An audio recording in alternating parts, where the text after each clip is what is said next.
Welcome to our channel. Today we how to verify cell phone deduction eligibility using Everlance logs. Easy tutorial step by step clearly. To verify cell phone deduction eligibility using Everlance logs, first, open the Everlance app on your mobile device. Log into your account using your credentials. Once you're logged in, navigate to the mileage section in the main menu. In the mileage section, look for the logs option and select it. Locate the specific trip or entry related to your cell phone usage. Tap on the entry to open the detailed view. Check for any notes or tags indicating the purpose of the trip.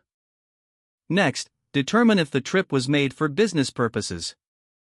If it was a business-related trip, you can consider cell phone usage for that trip eligible for deduction. Now, navigate to the Expenses section in the app. In the Expenses section, select Add Expense or a similar option.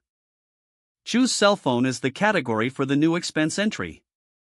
Enter the date of the cell phone usage related to the business trip. Input the total amount spent or the percentage of usage that applies to the business. Add any notes or descriptions to clarify the purpose of the expense. Save your entry and ensure it appears in your expense logs. Review your expense logs to confirm the cell phone deduction eligibility.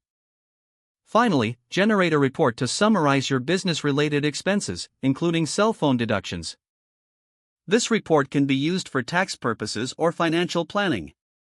If the page does not load, refresh the browser or try again in a private or incognito window.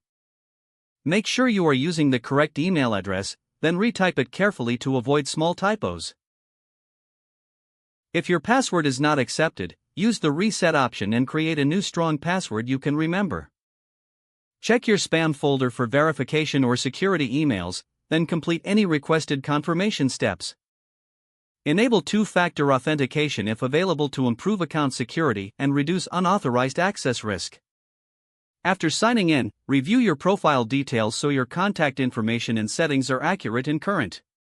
If you see an error message, note it down and try again after restarting your device and internet connection. Log out when you finish, especially on shared devices, to keep your account and payment information secure. If the page does not load, refresh the browser or try again in a private or incognito window. Don't forget to like this video and subscribe to our channel for more step-by-step tech guides.